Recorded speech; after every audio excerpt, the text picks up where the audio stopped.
Hello guys, and welcome back to the Musings&Review channel. I'm your host Mavry, where today we're going to be watching Fairy Gone episode 12. Now, this is a two-cour anime, so we don't have to worry about this anime ending on this episode, which is a good thing because there's still a lot of good stuff that's out there and a lot of story that's unresolved, right? Although right now what we're going through is apparently a rebellion arc, if you will. Although can we really say that this? Yeah, I believe this story still has arcs as well. Even though it seems that a lot of things kind of flow into each other, sort of seamlessly, right? So it's hard to say exactly if there's an arc or not. They're all part of some bigger underlying story.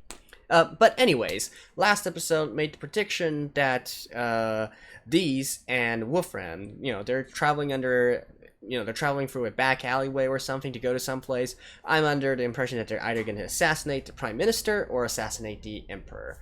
So that's that part. And BB is apparently wreaking havoc near the front gate of the palace, or I believe it's called the Heavenly Gate, which I believe he will be confronted by 3 and Maria. They'll probably try to take him down, considering that they killed one of their comrades before. And there's also Ray Dawn, right? I believe that Ray Dawn will also sort of help out the situation, probably come back and face off against these and 3 or whatever, right? So those are my predictions as of right now. Let's see if any of them come into fruition. Alrighty, let's begin in 3, 2, 1, play. Did I miss anything? I don't think I missed anything. Yeah, that should be it.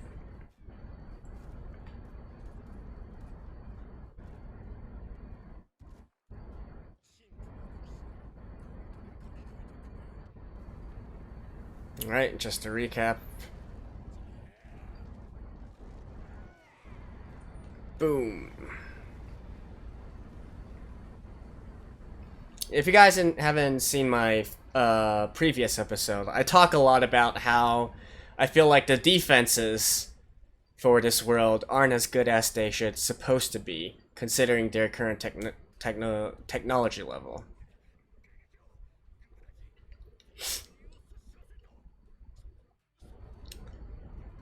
Like, seriously, they're touting that this place has never fallen into enemy hands before, but that is literally just a balcony. Like, I don't see the defensive fortifications anywhere. Right? Like, how is that oh, never mind. Never mind.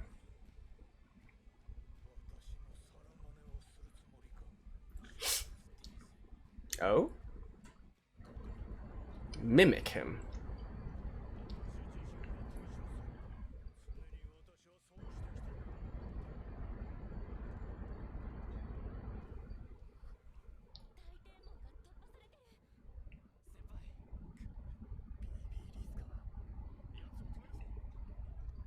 And here we go. They are going to stop BB. Rematch! Alright, let me skip this real quick. I'll see you guys in a second. And back.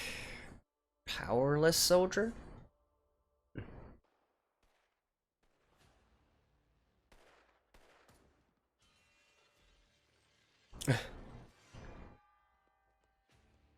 Like...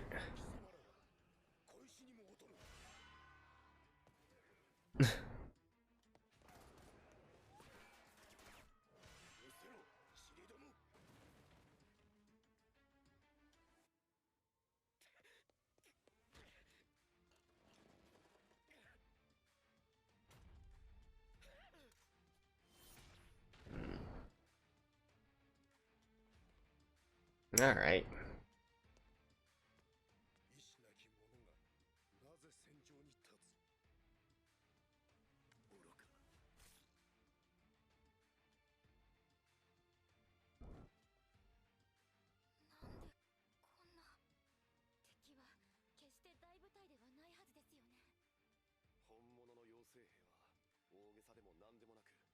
Yeah, BB is literally one of the 7 knights.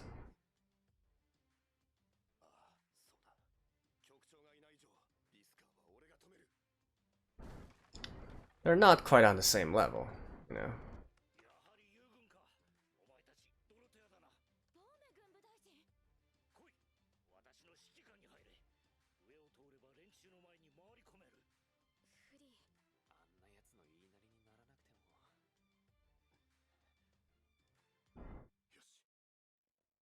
I mean, there's no harm in traveling with them as well.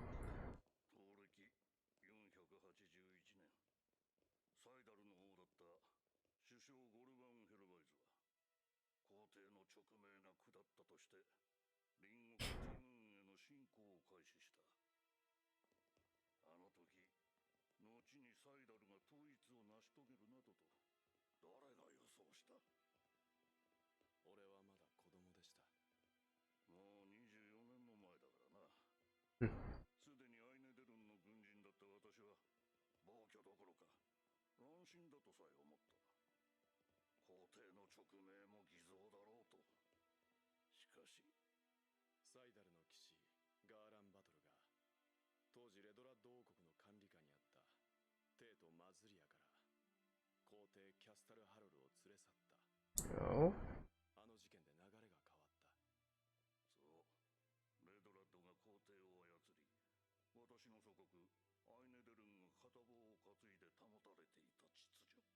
Okay.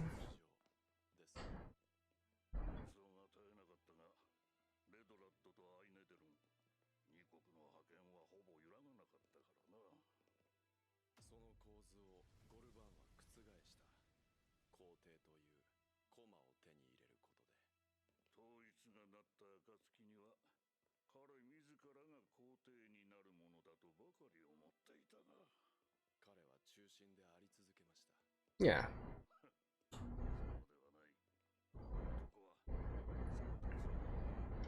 Well, I mean, that's like what Japan has been doing. Happened in China as well.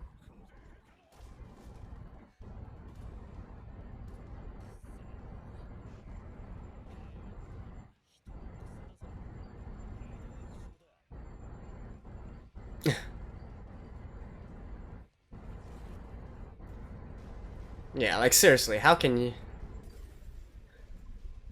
You guys suck. And your aim sucks. Like, they're literally 10 people standing there right out in the open. And you guys can't kill them?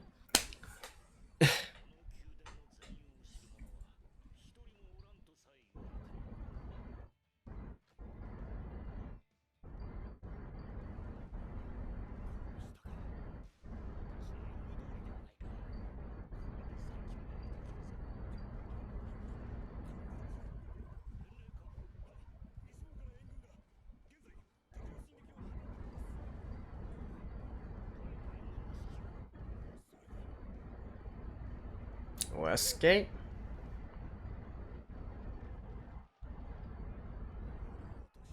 Oh.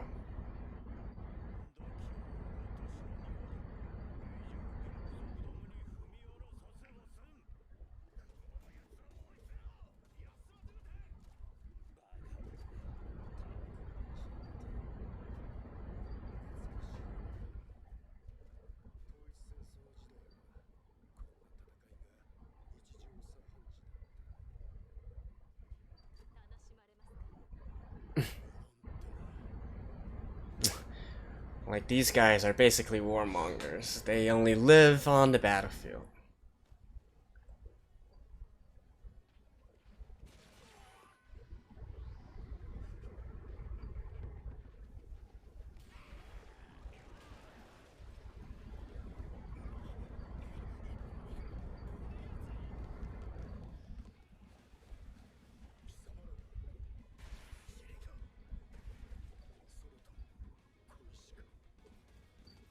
Like...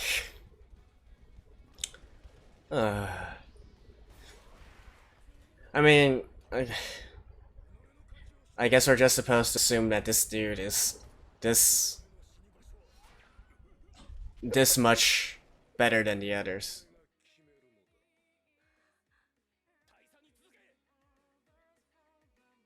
And yet another insert song.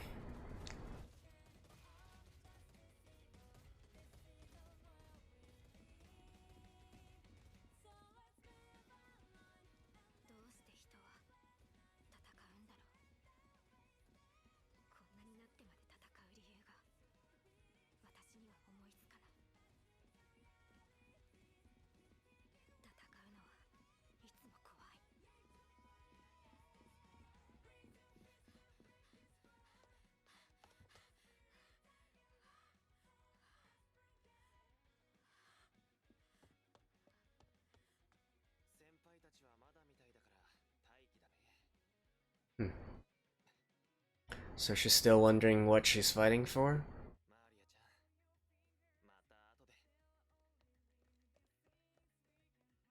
Maybe fighting for comrades? Fighting for a place to belong?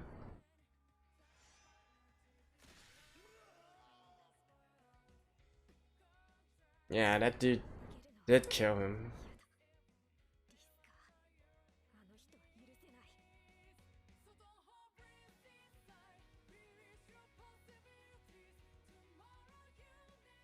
Ah.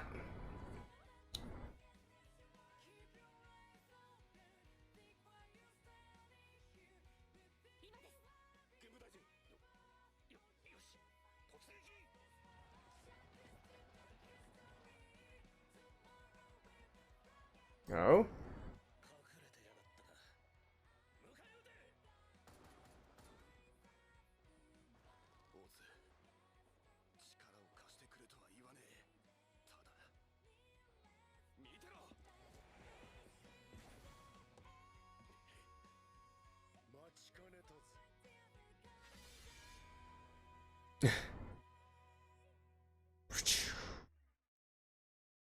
Alright. Is this time gonna fare any bit better? They're not exactly on the same level, you know. And what are you guys stopping for? Fire at each other! Oh my god! You guys are the worst soldiers. Like, whoever said that this was a one-on-one?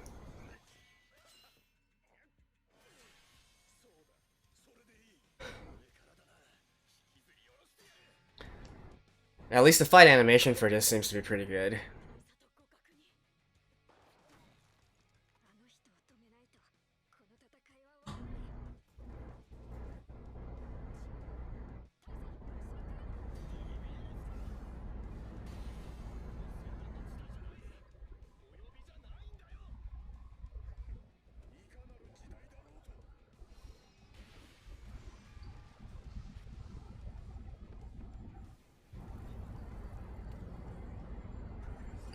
Hmm.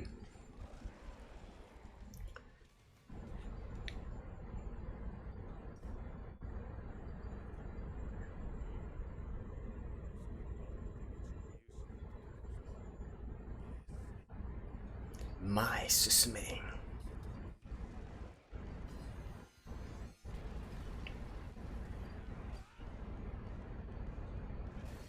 Nice. He used a fairy weapon, right? So the fairy weapon should be more effective against fairies?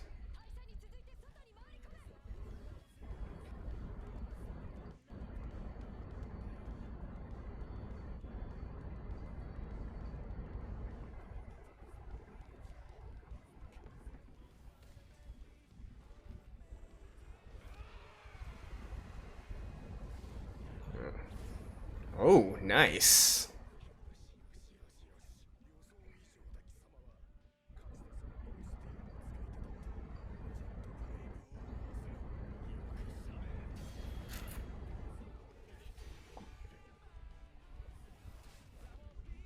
Ah, opening.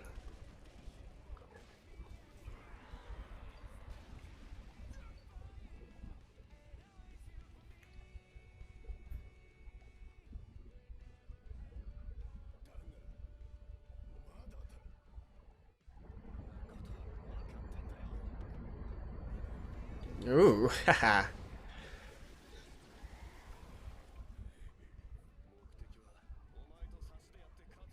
Yeah, at least he's using his brains.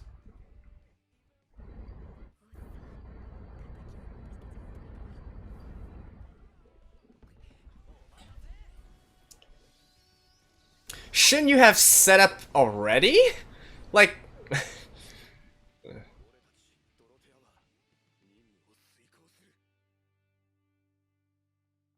yeah, he's probably not dead yet. That'd be way too easy.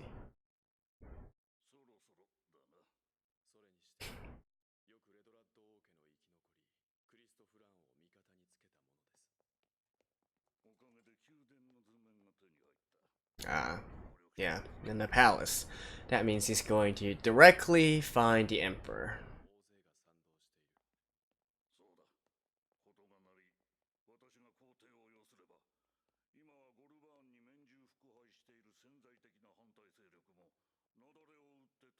Hmm. I see. So that's what Goldberg meant. The Prime Minister meant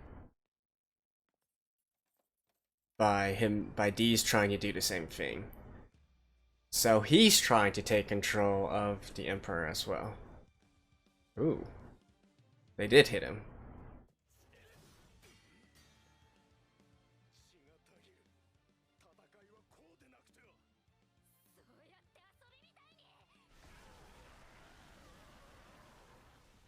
Yeah, how is this guy not being affected by his fairy getting damaged? Oh my god. This dude is metal.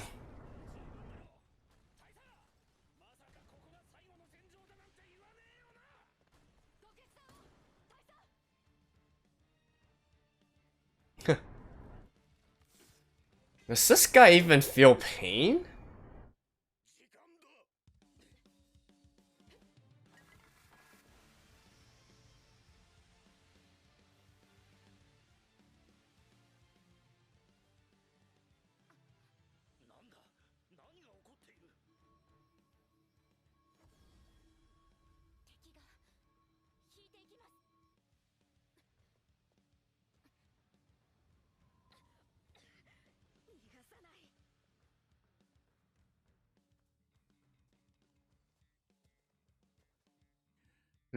What is Wolfram going to do?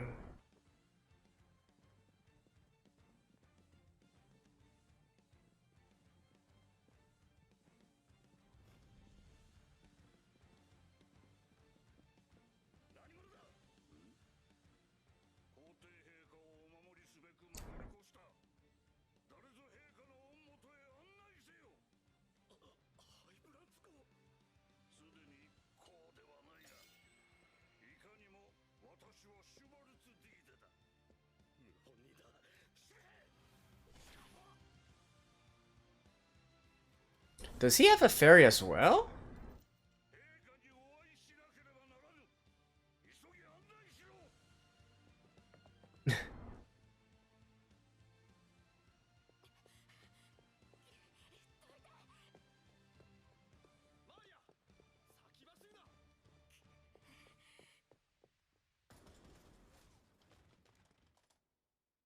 Ah.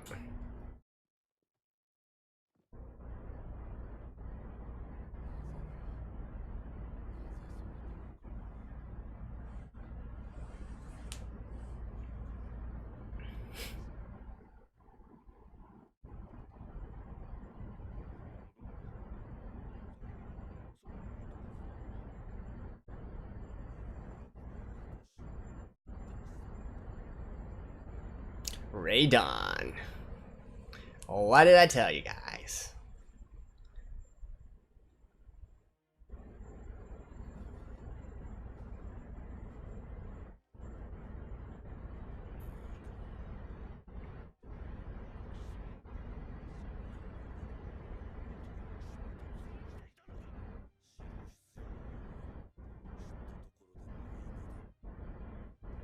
One of the 7 knights. So these guys are no match for him.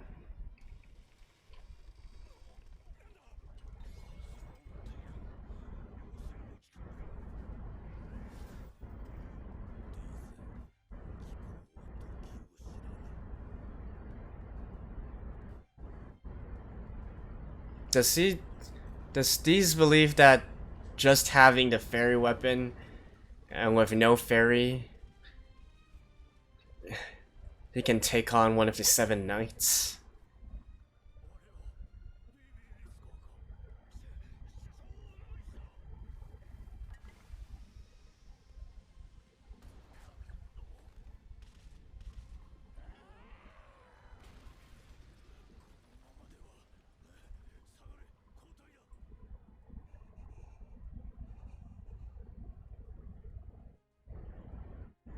Yep.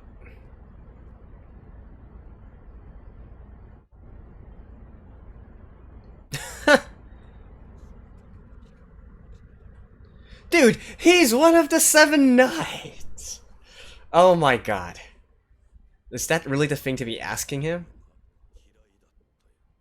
Are you that surprised?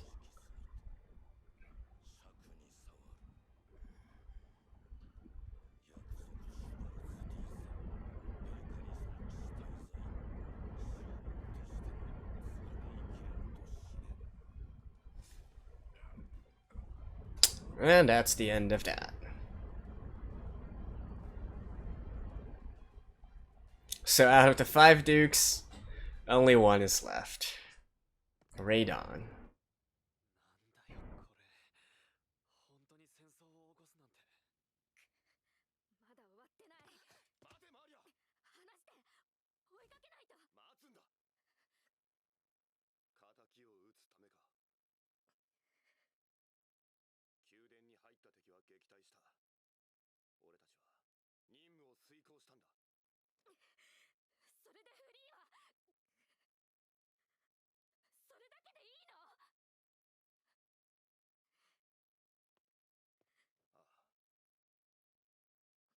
Aww.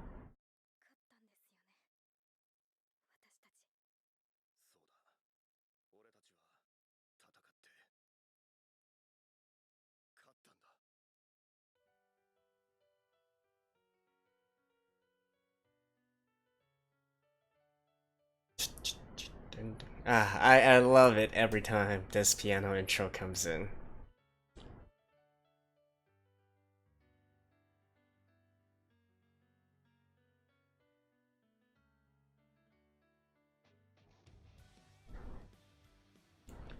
Alright, let me just quickly check if there's something else. If not, I'll see you guys after the ending.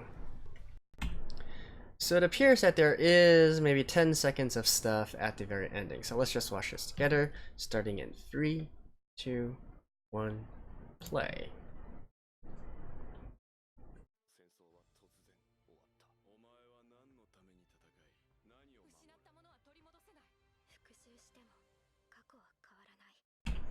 Alrighty, so that was a little bit different ending than what is normally seen with a preview of the next episode. I can only assume it's because this is episode 12, so this signifies the end of the first cour. The second cour is starting from the next episode on, and so we're kind of given like sort of like a summary recap of all the ideals or the center topic or point that these few episodes are trying to make, right? So in the end, you know, what is being said is just one thing, right? What are you trying to protect? What are you fighting for? And also that revenge cannot help change the past, right? So essentially, just like the ending of this episode, the actual story ending, is trying to say that people should move on, right? What's happened in the past, the wars and whatnot, that's all gone. That's in the past. What you've got to do now is look at the future and what kind of future you are trying to build, right? So that is essentially the moral of the story for these 12 episodes, and probably continuing on until this series ends as well. So, you know, good for them, good for that. I would have preferred if they really wanted to do things this way, maybe stretch it out a little bit. It really ended rather abruptly, I gotta say. But oh well. So back to this episode, right? Again, a lot of the things that I discussed before, including Diaz and Wolfram, they were using another passageway to get to the Emperor. I guessed either the Emperor or Prime Minister. It turns out it's the Emperor, because what they're trying to do is actually, you know, to gain control of the Emperor in a way, and then become essentially the one holding the keys to the entire nation, the entire empire, right? So this is not exactly a new concept. It's happened in the past in Japan with the, you know, with the what's it called, the shoguns and the emperor. Even though the emperor has continued his lineage, it's the shogun that holds the actual power, the military might, and who calls the shots. There was a similar situation in China as well during the Warring States period, during the Free Kingdoms period, if you will. Again, that was a time when even though there was another emperor, the de facto person in charge was the prime minister. And probably there's examples of this in medieval culture as well, in European culture. I just can't think of any specific situation right now. Well, actually, on that thought, I don't think that really happened in Europe before. Maybe it has, and it's just escaping me. But anyways, what's happening is essentially there's a figurehead there, right? Or actually, look at it this way: think of modern day Britain, if you will, modern day United Kingdom. So there's Queen Elizabeth. She represents the highest power, but she's just a figurehead, right? The actual power lies within Parliament and within the Prime Minister. So you can look at it that way. So essentially what Diaz was trying to do here is he's saying, well, in the past, it was these other countries that took control of the emperor, and they called the shots. And then later on, when Goldburn, when the prime minister came into power, he did the same thing. Although he didn't become emperor, he just, again, put the emperor as a figurehead. He's the prime minister, so he has the actual power. Now Diaz is trying to do the same thing and just replace Goldburn and become the prime minister instead, right? And he's hoping that once he legitimizes his power, then all the others will just simply follow him instead of Goldburn, right? So that's his big plan on trying to get to the emperor, and so not really assassinate him, but just force him to give power to Diaz, and that is how he will control the empire. Now, however, that could not happen because, as I said, Ray Dawn appeared and helped to stop this from happening, right? It seems that, I don't know, it's just been hinted at so far that he is actually a loyal subject. He is actually someone who also looks forward for this empire, for this nation as well. So maybe he's not the, bad guy that they're trying to make him out to be, especially for Veronica. I'm assuming that he has his reasons to do the things that he's doing as well. And I can venture a guess here and say it's probably something to do with the fairies. Maybe he wants to stop the proliferation of fairies or whatnot. I don't know. It remains to be seen. But as we can see here, like Diaz was entirely too stupid on trying to think he can go up against Ray Dawn, right? As I said, Ray Dawn is one of the 7 knights. So however strong that we've already seen BB Liskar, Ray Dawn is absolutely on the same level as he is. So why? I guess I don't know. I guess Diaz just see, he's the guy who plans things out, right? So how can he be so stupid as to think that just with a fair weapon and no fairy, no formal training, and just with these few soldiers, he could take on one of the 7 knights, one of the strongest fairy soldiers in the world? That don't make no sense at all. Right, and he got what he deserved for doing making such a dim-witted decision, and that is, he died. Right, he did. And so I guess that also concludes the end of this rebellion as well. So I guess in the last few episodes, I was trying to see, what exactly Diaz wanted. Did he have any, bigger plan for the world or whatnot? But I think it's just a simple case of him wanting power to himself. We don't need to look too much into it. Although, in Wolfram's case, now I'm really curious what his motive is, right? Because originally I thought, okay, fine, he's working with Diaz, right? He wants to overthrow the current government. I can understand that, right? Because he was on the opposing side during the war, and, as the war ended and he went back, and then we found out that his family, his wife, his kids were all dead, presumably because of the war. It would make sense that he would follow a similar path to BV, right, and try to wage war again or try to overthrow the current government. But since he also snitched out Diaz to Ray Dawn, I really don't have any idea of what his motivation is anymore, right? So I don't know, that part remains to be seen, and I guess we'll find out in the second cour. Now, okay, so we have that side covered, and then let's go back to BV and, the Dorothea, our protagonist, 3, and Maria and whatnot. So, yeah, I mean, if you guys saw my reaction during the episode, basically, I still have no idea why they are fighting in the ways that they are fighting, and it's like, okay, I can get if BV is able to, he's superhuman, he can deflect bullets, he's one of the the strongest fairy soldiers. Fine, he can handle himself on the battlefield. He's not afraid of anything. He's basically invincible in this kind of situation, right? Okay, fine, I can accept that. The rest of his men, though, like, seriously, they were in disadvantaged positions. They were standing out in the open. They weren't even really taking cover or whatnot, and just returning fire from there. The guards, on the other hand, the people of Lesia and Dorothea, they had the high ground, they had cover, they had superior weaponry.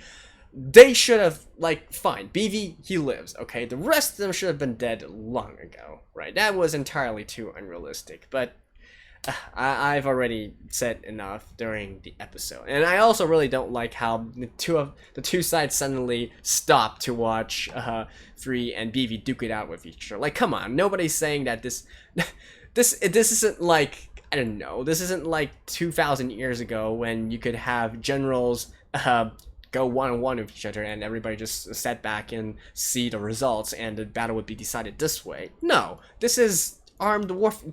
They got guns and whatnot. Don't stop shooting. Keep shooting, right? Like, I don't know. It's like, yeah, I don't know why I'm so worked up over it. It's just that if it was a movie, fine. I guess maybe, we've all seen parts where we need to focus on the two that are actually, fighting, right? And so the background action is kind of just whatever, right? In this case, no, it's an anime. Just keep on. Anyways, at the very least, we got a few good combat scenes here, especially between Free and BB, so that I did appreciate. And the part where Dorothea worked together to take, or at least to seriously injure him, was pretty cool as well. So at least that part was nice. And BV, he is definitely a psychopath, right? I wonder if he even feels pain anymore, what with his moves and whatnot. But he escaped, right? So I guess we're gonna have to revisit this battle some later date.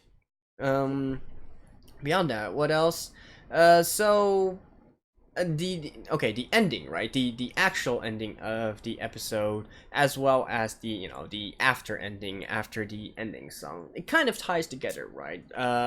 Searching for a better tomorrow, living towards the future, not letting revenge or hatred take hold of you so that you're stuck in the past. This all is nice and well, but like I said, both for the after ending part and for the part within the actual episode, I wish that they would have held out that that scene maybe a little bit longer to hammer in the point more.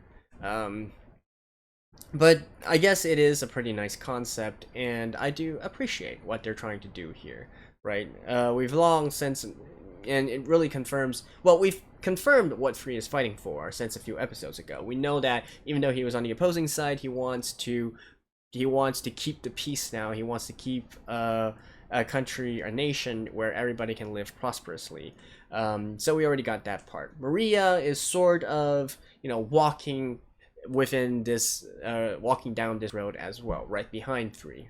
Even here, she kind of let go of her revenge. They've won this battle. There's no need to chase it, go to that lengths to get revenge, right? Take care and hold precious the things that they already have, if you will. So I guess I like the sentiment here within this episode. So overall, yeah, I think this was a pretty nice one overall. We also got some more insert songs. I did check the Twitter, and apparently the songs are called, again, they're by No Name. It's called Hertzsprung Gap and Gravitational Collapse, respectively. So again, they've put out these on YouTube, so I will link them down in the description below so you guys can go and listen to them. Do check out No Name's works. I do feel like they are a pretty damn good musical group. So there we go. That concludes the first cour. Onward to the second cour, where probably we'll focus a little bit more on Veronica's side of the story, I guess, since it's, she's basically had one episode where she actually No, let's see. She had the latter half of the first episode, and then there's this other episode where she saved Maria, right? And since then, she's basically been missing in action. So I think it's about time we revisited her side of the story and see what she's up to, as well as the, the kind of forgotten storyline in regards to the Black Fairy Tomes. So, hoping you guys enjoyed this episode. Let me know what you guys thought, and I will definitely be continuing to watch this, and so I will see you guys in the next one as well. So, see you guys next week. This is Maverick signing off. Bye bye.